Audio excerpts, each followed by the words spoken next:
News 16 Kerala. മടങ്ങിയെത്തിയ പ്രവാസികളെ നോർക്ക കെയറിൽ ഉൾപ്പെടുത്തണമെന്ന ആവശ്യം പരിഗണിക്കണം. കേരള ഹൈക്കോടതി മുൻ കുവൈത്ത് പ്രവാസിയുടെ ഹർജിയിലാണ് ഉത്തരവ്. വളരെ ദീർഘനാളത്തെ പ്രവാസികളുടെയും പ്രവാസ ലോകത്തു നിന്ന് തിരിച്ചുപോയവരുടെയും ആവശ്യമായിരുന്നു പ്രവാസികൾക്കും മുൻ പ്രവാസികൾക്കും ആവശ്യമായിട്ടുള്ള സമഗ്രമായ ഇൻഷുറൻസ് പദ്ധതി. ഈ പദ്ധതിക്ക് വേണ്ടി ആദ്യ ലോക കേരള സഭ 2018 രൂപീകരിച്ചത് മുതൽ ഈ വിഷയം ഞാൻ ഉയർത്തിക്കൊണ്ടുവന്നിരുന്നു. വിവിധങ്ങളായ ചർച്ചാ സമ്മേളനങ്ങളിലും അതുപോലെ തന്നെ പൊതുപരിപാടികളിലും ഈ ആശയത്തെക്കുറിച്ച് പറയാനും അതിന് കൂടുതൽ പ്രചരണം കൊടുക്കുവാനും എനിക്ക് സാധിച്ചിരുന്നു. 2024 ജൂൺ മാസത്തിൽ നടന്ന 4ാം ലോക കേരള സഭയിലും ബഹുമാനപ്പെട്ട മുഖ്യമന്ത്രിയോടും സ്പീക്കറിനോടും ഈ വിഷയം ഞാൻ ലോക കേരള സഭ സമ്മേളനത്തിൽ വെച്ച് തന്നെ ആവശ്യപ്പെട്ടിരുന്നു. ഒത്തിരി നാളത്തെ കാത്തിരിപ്പിന് ശേഷം പ്രവാസികൾക്കായിട്ടുള്ള സമഗ്ര നോർക്ക കെയർ ആരോഗ്യ ഇൻഷുറൻസ് പദ്ധതി ഇപ്പോൾ നടപ്പിലായി. അംഗങ്ങളായിട്ടുള്ള എല്ലാവരും പ്രവാസി വകുപ്പിൻ്റെ കീഴിലുള്ള നോർക്കയുടെ സാധുതയുള്ള കാർഡ് ഉപയോഗിച്ച് എല്ലാ പ്രവാസികളും ഇപ്പോൾ ഈ ഇൻഷുറൻസ് പദ്ധതിയിൽ ഭാഗമായിരിക്കുകയാണ്. പക്ഷേ മുൻ പ്രവാസികൾക്ക് നിലവിലത്തെ സാഹചര്യം അനുസരിച്ച് അതിൽ അംഗത്വം എടുക്കാൻ സാധിക്കുന്നില്ല എന്നുള്ള ഒരു പരിമിതി കൂടി ഉള്ള സാഹചര്യത്തിലാണ് തിരിച്ചു വന്ന പ്രവാസികളെയും കൂടി ഉൾപ്പെടുത്തണമെന്ന ആവശ്യം ഉന്നയിച്ചുകൊണ്ട് പ്രവാസി ലീഗൽ സെൽ, പ്രത്യേകിച്ച് അതിൻ്റെ കേരള ചാപ്റ്റർ ഈ വിഷയം ഉയർത്തിക്കൊണ്ടുവരികയും അതുപോലെ തന്നെ ഈ വിഷയവുമായി ബന്ധപ്പെട്ട് കേരള സർക്കാരിന് നോർക്കയ്ക്കും ഒരു നിവേദനം നൽകുകയും ചെയ്തത്.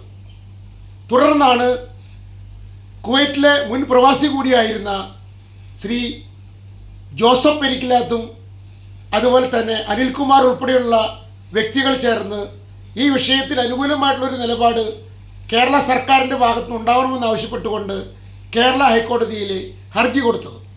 ആ ഹർജിയിലാണ് ജസ്റ്റിസ് നഗരേഷ് അധ്യക്ഷനായിട്ടുള്ള ആ ബെഞ്ചിൽ നിന്ന് സുപ്രധാനമായിട്ടുള്ളൊരു വിധി മുൻ പ്രവാസികളെ അല്ലെങ്കിൽ തിരിച്ചു വന്ന പ്രവാസികളെയും കൂടി ഈ ഇൻഷുറൻസ് പദ്ധതിയിൽ പരിഗണിക്കണം എന്ന കോടതിയുടെ സുപ്രധാനമായിട്ടുള്ളൊരു നിർദ്ദേശം ഇപ്പോൾ വന്നിട്ടുള്ളത്. അപ്പോൾ അതുകൊണ്ട് ഈ നിർദ്ദേശത്തിൻ്റെ അടിസ്ഥാനത്തിൽ പ്രവാസി റിട്ടേണുകളെ കൂടി ഈ പദ്ധതിയിൽ ഉൾപ്പെടുത്താനുള്ള നടപടികൾ കേരള സർക്കാർ എത്രയും വേഗം കൈക്കൊള്ളുമെന്ന് തന്നെയാണ് പ്രവാസി ലീഗൽ സെൽ പ്രതീക്ഷിക്കുന്നത്.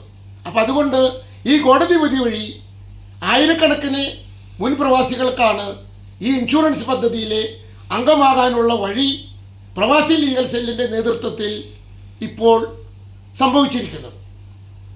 അപ്പം അതുകൊണ്ട് ഈ സുപ്രധാനമായിട്ടുള്ള വിധിയും ഇതിനോടനുബന്ധിച്ച് പ്രവാസി ലീഗൽ സെൽ നടത്തിയിട്ടുള്ള ഇടപെടലുകളും വളരെ സന്തോഷത്തോടു കൂടിയിട്ടാണ് പ്രവാസ ലോകത്തോട് ഞാനിപ്പോൾ അറിയിക്കുന്നത്. മടങ്ങിയെത്തിയ പ്രവാസികളെയും നോർക്ക കെയറിൽ ഉൾപ്പെടുത്തണമെന്ന ആവശ്യം പരിഗണിക്കണമെന്ന് കേരള ഹൈക്കോടതി ഉത്തരവ്. ഈ ആവശ്യം ഉന്നയിച്ചുകൊണ്ട് പ്രവാസി ലീഗൽ സെൽ നൽകിയ ഹർജിയിലാണ് സുപ്രധാനമായ ഈ ഉത്തരവ് കേരള ഹൈക്കോടതി പുറപ്പെടുവിച്ചത്. പ്രവാസി മലയാളികൾക്കു വേണ്ടി നോർക്ക നടപ്പാക്കുന്ന ആരോഗ്യ അപകട ഇൻഷുറൻസ് പദ്ധതിയായ നോർക്ക കെയറിൽ നിലവിൽ വിദേശ രാജ്യങ്ങളിൽ നിന്ന് മടങ്ങിയെത്തിയ പ്രവാസികളെ ഉൾപ്പെടുത്തിയിട്ടില്ല. ഈ സാഹചര്യത്തിലാണ് കേരള ഹൈക്കോടതിയുടെ സുപ്രധാനമായ ഉത്തരവ്. പ്രവാസി ലീഗൽ സെല്ലിനു വേണ്ടി global president advocate George Abraham മടങ്ങിയെത്തിയ മുൻ കുവൈത്ത് പ്രവാസി പെരികിലത്ത് ജോസഫ്, ബെന്നി, പി അനിൽകുമാർ എന്നിവർ നൽകിയ ഹർജിയിലാണ് ജസ്റ്റിസ് എൻ നഗരേഷ് അധ്യക്ഷനായ ബെഞ്ച് ഈ ഉത്തരവ് പുറപ്പെടുവിച്ചിരിക്കുന്നത്.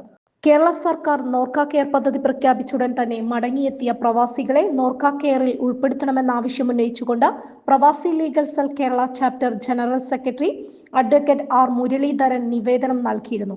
എന്നാൽ ഇതുവരെയും ഈ നിവേദനത്തിൽ യാതൊരു നടപടിയും നോർക്ക എടുക്കാത്ത സാഹചര്യത്തിലാണ് കേരള ഹൈക്കോടതിയുടെ ഇടപെടൽ ഇപ്പോൾ ഉണ്ടായിരിക്കുന്നത്. മടങ്ങിയെത്തിയ പ്രവാസികളെ മാറ്റി നിർത്തുന്നത് വിവേചനവും ഭരണഘടനാ വിരുദ്ധവുമാണെന്ന് ഹർജിയിൽ ചൂണ്ടിക്കാണിക്കുന്നു. നാടിന്റെ വികസനത്തിൽ വർഷങ്ങളോളം വിദേശത്ത് നിന്നുകൊണ്ട് പ്രവർത്തനം നടത്തി മടങ്ങിയെത്തിയ പ്രവാസികളെ നോർക്ക കെയറിൽ ഉൾപ്പെടുത്തണമെന്ന ആവശ്യം കേരള ഹൈക്കോടതി ഉത്തരവിന്റെ പശ്ചാത്തലത്തിൽ അനുഭാവപൂർവ്വം പരിഗണിക്കുമെന്ന് പ്രതീക്ഷിക്കുന്നതായി മുൻ പ്രവാസി ജോസ് പെരികിലത്ത് പ്രവാസി legal cell Kuwait country head Babu Francis, Kuwait chapter president Biju Stephen, general secretary Shaijith വാർത്താക്കുറിപ്പിൽ അറിയിച്ചു. News 16 news desk. പക്ഷമില്ല, വിവേചനമില്ല. നേരിനൊപ്പം, നാടിനൊപ്പം, നാട്ടുകാർക്കൊപ്പം. News 16 Kerala channel.